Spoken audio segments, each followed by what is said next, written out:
We've decided to sell the vineyard. My father's voice sliced through the soft candlelight like a blade of ice. The clinking of cutlery and wine glasses stopped mid-motion. Conversations halted. And for a few seconds, the only sound in the dining room of our Napa Valley estate was the slow crackle of the fireplace behind me. Then came the second blow. And Marisol won't be receiving a dime. I stared at him across the mahogany dining table, my fingers frozen around the stem of my wine glass. The Merlot I'd spent the better part of 6 months perfecting suddenly tasted like ash. Elias let out a sharp exhale, half laugh, half scoff, and raised his glass in a mock toast. Finally, he said, about time we cashed out and moved on from this mess. Ronan chuckled under his breath, already pulling out his phone like he had a realtor on speed dial. My name is Marisol Vega and I'm 48 years old. For the last 23 years I've poured my soul, my entire adult life, into my family's vineyard. Vega and Sons Vineyards. Sons. Even though I ran operations, developed award-winning blends, modernized our distribution, and turned a sleepy patch of inherited hillside grapes into a profitable estate, my name never made it onto the sign. Tonight, sitting in our family estate in St. Helena, wearing the same dress I wore at last year's Christmas party, because I've never seen the point of buying a new one, my father Samuel Vega made it clear. I was nothing more than a glorified employee. He looked pleased with himself. Aged 75, still sharp-eyed and regal in a tailored wool blazer and a blue silk scarf he didn't need. He sat at the head of the table like a king issuing final decrees. Elias leaned in, a smirk tugging at the corner of his mouth. So who's buying it, Dad? Some French conglomerate. My father chuckled. No. Someone local. Aurora Estates. They've offered $15 million in cash. Deal closes next Thursday. 15. Ronan whistled, eyes widening. Split 3 ways. That's $5 million each. Just in time for the new year. 3 ways. I repeated quietly. You're counting me out entirely? Samuel didn't hesitate. Of course. You're not a partner, Marisol. You never were. You draw a salary. That's all. There was the same cold certainty I'd seen since I was a girl. The kind that shut down every question before it could be asked. The kind that let you know you were standing on the wrong side of an invisible line. I took a slow sip of my wine, steadying the knot in my chest. You know, I said, I always wondered what it would feel like to be disinherited while sitting 10 feet from the Christmas tree. Samuel didn't flinch. He just gave me that slight nod he used when ending conversations. Final, dismissive, absolute. Elias rolled his eyes. Come on, Marisol. Don't make this dramatic. You've had a good run. The vineyard's been your playground for 2 decades. My playground? I repeated. You liked being in charge of logistics and marketing, Ronan chimed in. No one's saying you didn't work hard. But you're not an owner. You never invested capital. Because you wouldn't let me, I wanted to scream. I offered. I begged. I pitched ideas, brought investors to the table, built 5-year plans, but each time I was met with the same patronizing smile and that maddening phrase. Let the boys handle the big stuff, Mari. Let's not ruin the holiday, Samuel said, reaching for a slice of roast lamb. I've made my decision. I won't debate it. I stared at the flickering candles in front of me, their soft glow reflecting in the crystal glasses and polished silverware. All of it, the dinner, the house, the table, was built on my work. My strategies. My ideas. But I was invisible in the story they told about our family. And yet, a strange calm settled over me. My heart was still, my voice even. A small smile touched my lips. Aurora Estates, huh? I said. Samuel nodded, still chewing. You know who's behind that offer? He waved a dismissive hand. Some woman. Don't remember her name. I'll meet her at the signing next week. I swirled the wine in my glass and looked up at him, letting the silence stretch just a little too long. Maybe you should pay closer attention, I said. You might be in for a surprise. The room chilled instantly. The flames in the fireplace seemed to dim. My brothers stopped scrolling their phones. Samuel narrowed his eyes. What does that mean? But I just smiled. For the first time in your life, I said softly, you're about to find out what I've really been doing all these years. And with that I raised my glass and toasted the quiet, simmering end of an era. To new beginnings. I barely slept that night. The house was quiet but my mind wasn't. I lay awake in my childhood bedroom, untouched since I left for college. Same lace curtains, same wooden desk with initials carved into the edge, same faint scent of lavender that my mother used to tuck into drawers. It felt like being buried alive inside a museum dedicated to my own erasure. Outside, the vineyards stretched into the dark like a black ocean, moonlight skimming across frozen rows of Cabernet and Pinot vines. I'd walked those rows since I was a teenager, pruning, tasting grapes straight off the vine, learning to read the soil with my fingers. And for what? To be told I was never more than a salaried employee in a business built on my back. Funny how a family can raise you in the middle of a legacy and never let you touch it. Samuel Vega had always been a force of nature. My father was the kind of man who walked into a room and made everyone straighten their spine. He built his first vineyard from nothing, cashed out early from Silicon Valley, and bought this land in Napa before land here was worth anything. People called him a visionary. I just called him stubborn. He used to say, "You build with your hands and your head, not your heart." Maybe that's why he never saw me. I wasn't like Elias, who swaggered through life like a trust fund was a birthright. Or Ronan, whose golf handicap mattered more than harvest numbers. They fit his mold, sons to inherit the kingdom. I didn't. When I was 10, I asked if I could help label bottles. He laughed and said I should go help my mother set the table. When I was 14, I wrote a school essay about wanting to run the vineyard someday. He read it, chuckled, and told me, "That's sweet, but little girls don't run wineries. They marry men who do." By 17, I knew better than to ask. I just did. I volunteered to work summers in the tasting room. I studied the science of fermentation. I took internships with wineries he'd never heard of on the East Coast in Oregon. By the time I was 25, I had 2 degrees, viticulture and business management, and came back to Vega and Sons with ideas, spreadsheets, marketing campaigns, and an ambition that burned like wildfire. He let me in, but only as far as he could keep the door locked behind me. I was given control of small, safe things: social media, event planning, staff scheduling. And when those things started turning profits, he patted my head and passed the credit to Elias or Ronan. "You're so good at the details," he'd say. "But big moves need a big picture thinker." Big picture meant mail. It always did. But I didn't complain. Not out loud. I told myself that if I worked hard enough, if I made myself indispensable, if I saved the vineyard from enough storms and budget shortfalls and supply chain meltdowns, he'd see me. He'd have to. He never did. I learned to live with being invisible. But I didn't stay still. What they didn't know, what they never thought to ask, was what I did with my weekends, my vacations, my nights after dinner. While Elias was at poker nights and Ronan was posting wine selfies with influencers, I was building something. Something of my own. 10 years ago, I made my first silent investment in a struggling boutique winery in Mendocino County. They had great soil, a terrible distributor, and no online presence. I helped them fix both. The next year I bought another. Then another. I created Aurora Estates under a business alias, Marisol E. Aurora. Aurora was my grandmother's maiden name. The only woman in the Vega bloodline my father ever spoke of with admiration. She'd grown grapes with her bare hands before Napa was on the map.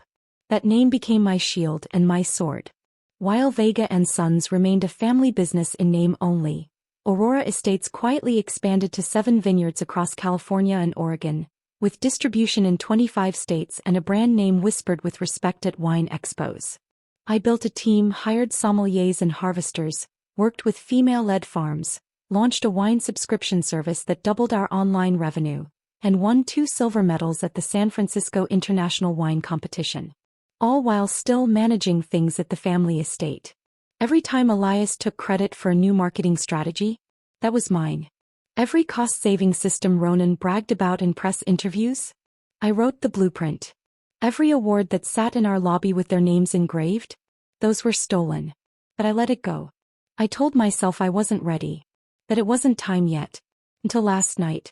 Last night, Samuel Vega looked at me across a table covered in rosemary potatoes and decanted Bordeaux and told me, smiling, that I would get nothing.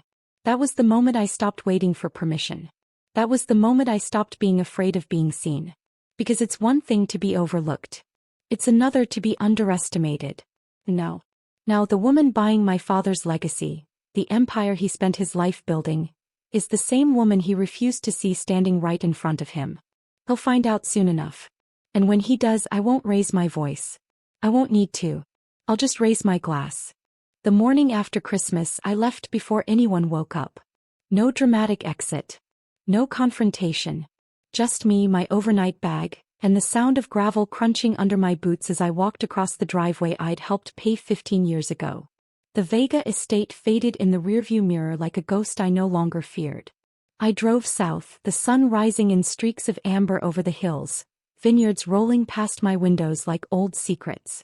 Familiar roads. Familiar terrain. But this time, everything was different. Because this time I wasn't driving away from something. I was driving toward it.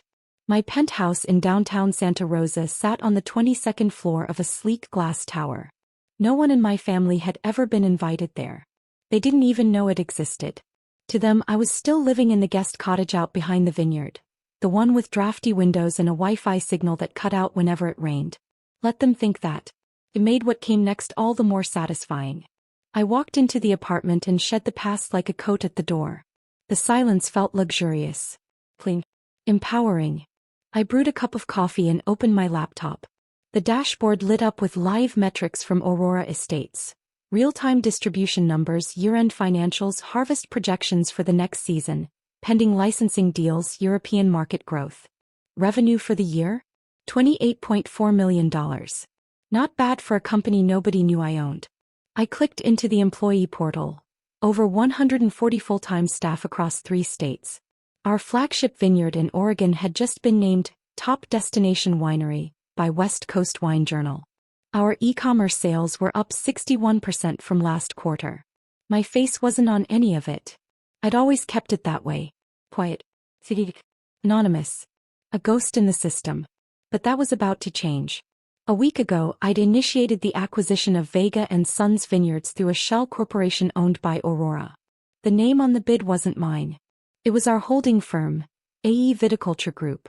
I'd learned long ago that the surest way to surprise a man like my father was to come at him through paperwork. The offer, $15 million. All cash. Closing in 7 days. He accepted within 48 hours. And why wouldn't he? It was the deal of a lifetime. He thought he'd beaten the odds. Thought he was walking away with one final victory before retirement. He had no idea that the woman underwriting his exit was the same daughter he'd spent decades overlooking. A few months earlier, I had hired a law firm that specialized in legacy acquisitions. Discreet. Efficient. Ruthless when necessary. I gave them full authority to manage the paperwork, handle the logistics, and keep my name out of sight until the moment I chose otherwise. That moment was almost here. As I sipped my coffee, I opened a folder I hadn't touched in years. A private archive of documents I'd compiled over time. Old emails, proposal drafts, budget revisions, pitch decks, strategy memos. Each one stamped, dated, and bearing my initials. Every one of them had been presented to my father or my brothers over the past 20 years. Every one of them had been dismissed. And every one of them had been implemented, eventually without my name attached. You could almost track the rise of Vega and Sons by following the paper trail of things they told me were too risky, too ambitious, or not your lane. Things like introducing varietal tastings during harvest weekends, rebranding our labels for the millennial market, expanding into Oregon and Washington with small-batch high-acidity blends, partnering with boutique hotels for wine pairing experiences, switching to direct-to-consumer subscription models. All of it mine. I didn't just create growth. I was the growth. And when they wouldn't acknowledge that, I built a place where I didn't need their permission. Aurora Estates wasn't just revenge. It was insurance. It was legacy. It was home. Sometimes, in quiet moments, I wondered what might have happened if my father had ever just looked me in the eye and said, "You're ready. Take the lead." But he never did. And now it didn't matter. I wasn't asking for a seat at the table anymore. I was buying the table. The chairs. The silverware. The wine list. And the nameplate that would read, Marisol E. Vega, founder and CEO. That night, I stood on my balcony overlooking the Santa Rosa skyline. The air smelled of eucalyptus and asphalt. I thought about what tomorrow would bring. The signing, the reveal, the look on my father's face when he realized who had bought his kingdom out from under him. But more than that, I thought about the future. The version of me that no one saw coming. The version that didn't need applause or validation. Only the truth. And the truth was simple. I had built something real. Something lasting. Not out of spite. Out of silence. Out of every moment I was ignored, dismissed, sidelined. Out of every no, I turned into a blueprint. No. Now I wasn't just coming to the closing table. I was coming to collect. The morning of the closing I dressed like it was war. Not loud, not flashy, strategic. A fitted charcoal gray suit, subtle pinstripes, pearl earrings, a silk blouse the color of frost. Understated power. Enough to make an impression without tipping my hand too soon. I pulled my hair back in a sleek knot and looked at myself in the mirror. Gone was the vineyard daughter in denim and dust. Gone was the woman seated at Christmas dinner, dismissed like a temp. In her place stood the CEO of Aurora Estates. No longer invisible. Just undeniable. By 8:45 a.m., I was stepping into the marble-lined lobby of Carrington and Lowe LLP in downtown Napa. The receptionist smiled politely, directing me to conference room B. Mr. Vega's team is already inside. Of course they were. I walked down the hall at a measured pace, heels clicking softly against the floor. With every step the pressure built. Not panic, not nerves, just electricity. The kind that comes when you're about to shift the axis of the universe and no one sees it coming. The doors were frosted glass, and as I approached I could hear their voices inside. My father's low timbre. Ronan's laugh. Elias talking about how he already found a realtor in Healdsburg. They thought this was a victory lap. I pushed open the door and stepped inside. The room went silent. 5 heads turned. The attorney, mid-50s, gray suit, expensive watch, blinked in confusion. Miss, I believe you're in the wrong room. We're meeting with the CEO of Aurora Estates. I smiled calmly and walked to the head of the table. Pulled out the chair. Saturday. You are, I said. I'm Marisol Vega. But on paper I go by my full legal name. Marisol Elena Aurora Vega. CEO of Aurora Estates. The pause that followed was delicious. Like the universe had hit mute. My father's jaw tightened. His mouth opened, then closed again. Elias looked like he'd just been slapped across the face with a tax audit. Ronan blinked once, slowly, as if trying to reboot his entire understanding of reality. The attorney glanced down at the folder in front of him, then back up at me. But, the filings list M. Aurora. I tapped the edge of my business card as I slid it across the table. That's me, I said. Aurora is my grandmother's maiden name. It's also the name I've used to build an 8-figure wine portfolio over the past 10 years. Silence. Thick. Awkward. Wonderful. You can't be serious, my father finally muttered. Oh, I'm very serious. He scoffed. This is some kind of power play. What are you doing here, Marisol? Trying to embarrass me in front of counsel? I'm here, I said, because I'm buying the company you told me I had no stake in. You don't have the money, Elias blurted. You manage a tasting room, for God's sake. I turned to the attorney. Mr. Lawton, if you'll please review page 7 of the acquisition documents, you'll find a proof of funds letter, signed by Wells and Monroe Capital, confirming Aurora Estates' current assets, liquid holdings and financial capacity. The lawyer flipped to the page, scanned it. Then looked up with a different expression entirely. She has it, he said softly. She more than has it. My father stood abruptly, his chair screeching backward. This is a setup, he said. You had someone fund this for you. There's no way you did this on your own. I didn't flinch. 10 years, father. While you were telling me to stick to marketing calendars and inventory sheets, I was building a company.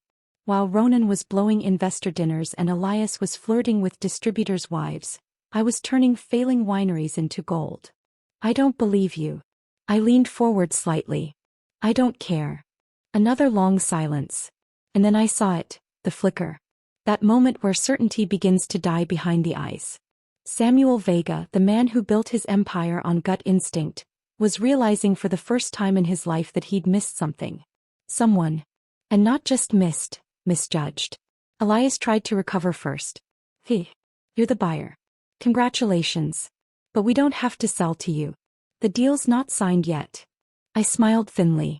It's not fully signed, no. But your signatures are on the intent to sell. Your father's too. And the deposit, $1.5 million, was wired last week.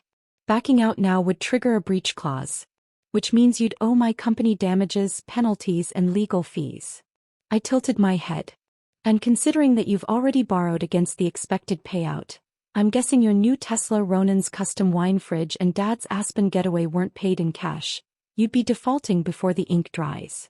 My brothers went pale. How do you know that? Ronan stammered. I looked at him, calm and razor-sharp. Because I'm not just your sister.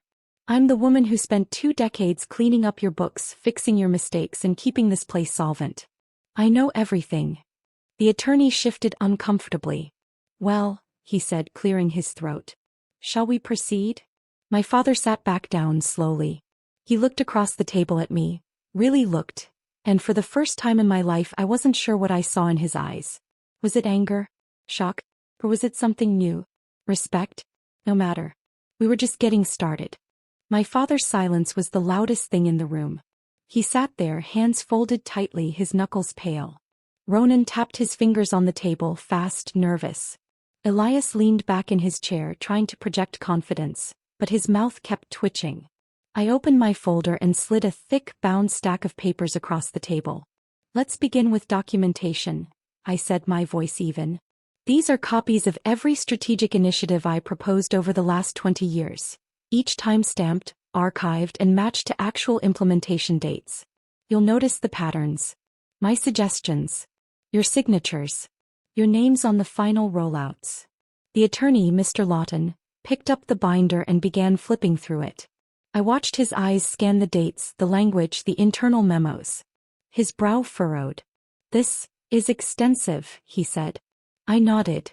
For every innovation credited to my brothers, there's a trail that leads back to me. We kept it all. For years. You kept records? Elias scoffed. Seriously? Yes, I replied. Because I knew this day would come. The day you tried to write me out. Ronan sat up straighter. You act like we stole something. We're a family. You were always part of the business. No, I cut in sharper now. I was never a partner. I wasn't given equity. I wasn't consulted on major decisions. I was paid a salary and told to be grateful. I reached into my case again, pulling out a second file. This is a record of every award-winning blend I helped develop, including tasting notes, sourcing contracts, and supplier correspondence, signed by me. Your names? Nowhere.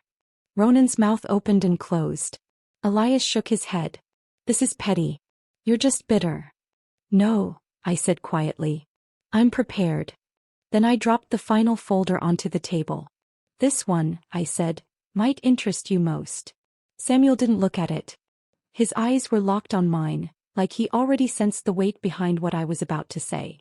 These are financial records I personally reconciled over the last 8 years, including discrepancies in vendor payments, inconsistent labor expenses, and, most notably, kickback structures involving 2 of our suppliers. Now the attorney froze. What are you saying, Ms. Vega? I looked directly at my father. I'm saying that someone in this room has been collecting unauthorized payments for years. And I have the paper trail to prove it. You can't be serious, Elias said, his voice rising. Bank transfers. Shell vendors. Even internal emails discussing the arrangement. All signed. All backed up. Samuel's face turned a deep shade of gray. I know every corner of this business, I continued. Because you let me do the dirty work. Balancing ledgers, cleaning up messes, making sure the optics looked clean. You never thought to hide anything from me.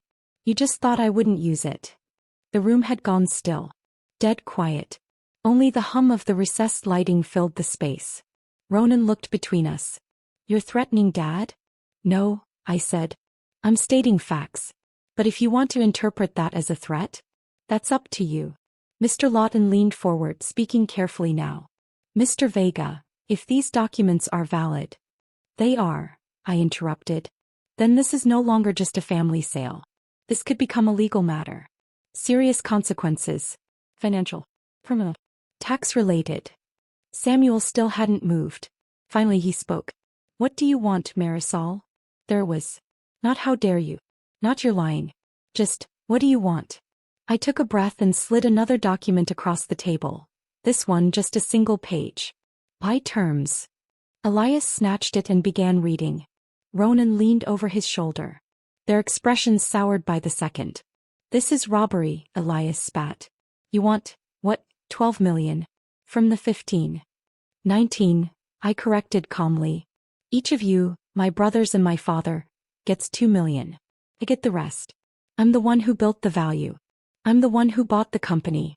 That's the deal. You're insane, Ronan muttered. No. I'm generous. I could take everything. You've left a legal disaster in your wake. But I'm offering you a way out, with dignity. Samuel stared at the paper, then at me. You expect us to agree to this? I expect you to weigh your options, I said. You can take the deal. Or we can spend the next 3 years in court, while I forward my documentation to the IRS, the Department of Labor, and 3 very curious investigative journalists I happen to know at the Wine Chronicle. Silence again. Then the soft rustle of Samuel exhaling, like a man feeling his empire shift under his feet. You planned this. No, I said. You planned this. The moment you decided to cut me out completely. I just came prepared. Mr. Lawton leaned back in his chair. Well, he said.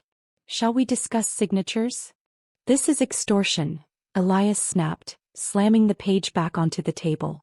You think you can walk in here with a file folder and take everything? I didn't even blink. I didn't take anything, I said. I earned it. I built the systems, the revenue, the brand equity. You're sitting at a table funded by my labor. Ronan stood up and started pacing.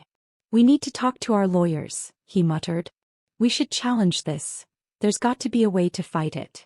Sure, I said, folding my hands. Let's go to court. You'll lose 5 years, millions in fees, and the company will be dragged through the kind of public mud that ruins legacies. Or, I slid the terms back toward them. You can walk away with 2 million each, no criminal exposure, and whatever reputation you still have left. Samuel still hadn't said a word. He sat motionless, staring at the contract. The only sign of life was the faint tapping of his index finger against the edge of the table. I built this, he finally said, voice low. I started with 1 plot of land. I worked that soil myself. We didn't even have a tractor the first season. I know, I said. I was there. His eyes flicked up. But you forgot, I continued, that I was working it too. That every year you refused to give me a title, I still showed up. That every success you celebrated came from seeds I helped plant. He swallowed hard. I didn't think you'd fight back. I finished. No, you didn't. Ronan leaned on the back of his chair. If we agree to this, he said slowly, are we still part of the company? I looked at him, measured. You'd be employees. Not owners. Not partners. But yes, there's a place for both of you, if you're willing to work. If you're willing to report to me. Elias laughed bitterly. You want us to work for you? No, I said. I want you to understand what it feels like to earn something. Samuel finally picked up the pen. Rolled it between his fingers. Studied the terms again. 2 million, he murmured. You're offering your brothers 2 and keeping 19. I'm offering you peace, I said. And a retirement without disgrace. He looked up at me, something raw flickering in his eyes. And if I say no? I leaned in, calm and still. Then I send every file in this folder to the IRS, the State Labor Board, and the California Department of Agriculture. I'll notify the media. I'll cancel the acquisition and pursue legal damages. You'll spend the next 5 years in depositions while your name is torn apart. Silence. Then Ronan let out a long exhale and dropped into his seat. She's not bluffing, he said. Elias looked furious. You're just doing this to humiliate us. No, I said. I'm doing this because for 20 years I was treated like the help. Because you smiled to my face and took credit behind my back. Because every time I tried to lead, you clipped my wings. This isn't humiliation. This is balance. The attorney cleared his throat. Well, legally your options are limited. The original sale agreement is enforceable. Her documentation is thorough. I'd advise signing and walking away intact. Samuel looked at me for a long time. And then slowly he nodded. You've changed, he said. No, I replied. You just never saw me clearly. He signed. The scratch of the pen on paper echoed like thunder in the room. Then Ronan. Then Elias. Slower, angrier, but still. It was done. The moment I had waited for, prepared for, dreamed about, sealed in ink. Mr. Lawton gathered the documents, adding his initials and passing them to his assistant with a nod. "Congratulations," he said, looking at me. "Ms. Vega, or should I say Ms. Aurora?" I stood. "Just Marisol is fine," I said. "For now." As I turned to leave, my father's voice stopped me. "Wait." I looked back. "Why didn't you just leave?" he asked quietly. "Why not walk away and build something new on your own?" I studied him. "I did build something on my own," I said. "But I didn't walk away because I wanted you to understand what you lost." He nodded once. Just once. And this time there was no anger in his eyes. Only something much harder to earn. Recognition. 6 months later, the vineyard looked different. Not from the outside. The hills were still golden, the vines heavy with early summer growth. But inside, everything had changed. Aurora Estates branding now lined the Welcome Center walls.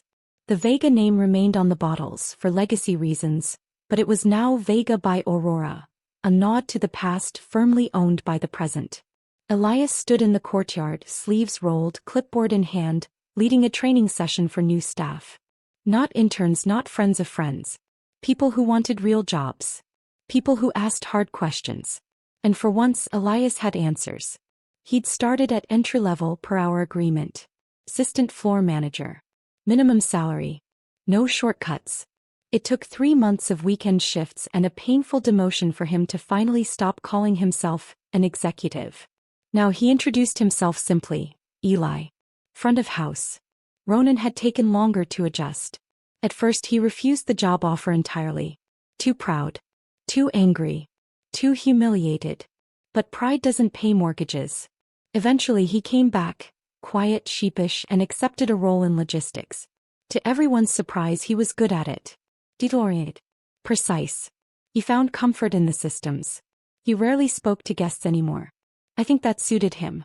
They both reported to my CEO, not me. I kept it that way intentionally. I didn't want the dynamic to be personal. I wanted it to be professional. Earned. As for my father, he retired. He used his $2 million to buy a modest cottage near the coast in Mendocino. Not the Aspen chalet he dreamed of, but beautiful in its own way. He started a garden. Learned to bake sourdough. Even adopted a rescue dog, a weathered old German shepherd named Max, who followed him everywhere. He called me once a week. Not to argue. Not to plead. To ask for advice. "Do you think Syrah does better on a north slope? Should I trellis this variety or let it run? Can I still use copper sulfate if I'm not certified organic?" He'd never asked me questions before. Not once. Now he took notes when I answered. We still didn't talk about the closing day. Not directly. But one morning, while discussing humidity and fermentation temps, he paused and said, "I used to think legacy meant building something and passing it on to your sons." There was a long silence. "I was wrong," he said. "Legacy is building something so well, even the people you overlook can take it farther than you ever imagined." I didn't reply. I couldn't. Some things sit in your chest for too long to come out clean. Instead, I let the silence say everything. The press had been relentless after the acquisition. Articles with headlines like, "The daughter they didn't see coming." How one woman quietly took over her family's wine empire. From cellar hand to CEO, Marisol Vega breaks the mold. I was invited to speak at 2 conferences. I gave interviews, signed a distribution deal in Europe, and launched a mentorship program for women in viticulture. 10 applicants, all overlooked in their own family businesses, now had a sponsor. Me. Some days I still thought about that Christmas dinner. The weight of the air in that room. The way Samuel smiled when he said I'd get nothing. The way my brothers laughed. I remember the moment I realized I wasn't angry anymore. Because I had built something they couldn't take from me. Because the person they underestimated had become the person they now reported to, not out of revenge but because I was better at the job. And because respect once earned can't be revoked. I stood that morning on the balcony of our Healdsburg vineyard, watching harvest workers begin their shift. The fog was lifting. The vines glistened with dew. Somewhere below, Elias was directing traffic for the morning tour groups. A text buzzed on my phone. "Dad, proud of you. Always have been. Just didn't know how to say it before." I stared at the message for a while. Then I typed 3 words. "Took you long enough." But I didn't send it. Instead, I just replied, "Thank you." People always think revenge is loud. That it shows up with fireworks, lawsuits, family estrangement, and a cinematic speech that flips the table. And maybe for some it does. But for me, revenge was quiet. It was the way they looked at me after the deal was signed. Not with love, not with hate, but with recognition. The kind they had spent their whole lives withholding. It was the way they said my name in meetings now. Carefully, professionally, like it carried weight. Like it mattered. It was the way the wine tasted different when my name was on the bottle. The sweetest revenge wasn't destroying them. It was building something so strong, so undeniable, that they had no choice but to admit. They were wrong about me. They didn't clap when I got awards. They didn't congratulate me when I made my first million. They barely blinked when I turned around a failing vineyard in 6 months. But they noticed when I took control of their legacy. That's the irony of power. The people who refuse to give it to you will only respect it once you take it without permission. And that's exactly what I did. I didn't burn bridges. I lit my own path. I didn't yell. I built. Every system they took credit for, I improved elsewhere. Every investor they brushed off, I converted into a partner. Every time they dismissed me, I quietly turned that dismissal into a blueprint and made it profitable. The long game isn't flashy. It's patience. It's listening. It's recording everything. It's knowing that if you stay ready, you don't have to get ready. It's showing up to a boardroom in a charcoal suit and sitting at the head of the table before they even realize what's happened. And it's seeing the look in their eyes when they realize the person they overlooked for 2 decades now signs their paychecks. That's not a fantasy. That's justice. The vineyard thrived under Aurora Estates. We expanded to Washington, then Arizona. We launched a boutique label named after my grandmother, Aurora Rosada, which sold out in 48 hours. Our summer rose went viral on TikTok. Our sparkling made wine enthusiasts top 10 to watch. But more importantly, our numbers held. Profits rose. Employee turnover dropped. And staff satisfaction hit 92%. Because we didn't just change the name on the door. We changed the culture. I promoted women into roles they'd never held before at Vega and Sons. I paid fair wages. I brought in soil scientists, environmental consultants, and community farmers to make sure our expansion didn't come at the expense of the land. Legacy used to mean empire. Now to me it means impact. And every time someone introduces me as the woman who took over her family's winery, I smile. Because that's not the real story. The real story is how I took myself back. How I stopped waiting for permission and started building without apology. How I reclaimed 20 years of silent contributions and turned them into power. Not out of bitterness, but out of clarity. The past no longer defines me, but it shaped me. And every time I walk the vineyards at dawn, the air crisp, the grapes still heavy with dew, I think about the little girl who once asked her father if she could help bottle wine. He said no, but I kept showing up. And in the end, I didn't just bottle wine. I bottled a future. My future. On my terms. That, not money, not control, not even justice, was the real reward. And that was the sweetest revenge.